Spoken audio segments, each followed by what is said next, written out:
المصور الله صور الإنسان في أحسن المخلوقات، أحسن المخلوقات، أحسن المخلوقات. انظر يا إنسان في أعضاء الإنسان، تجدها مفيش كلام، آخر جمال.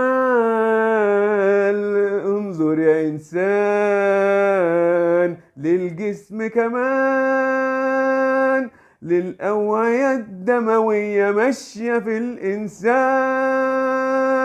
هو الحكيم، هو الرحمن. اخشع يا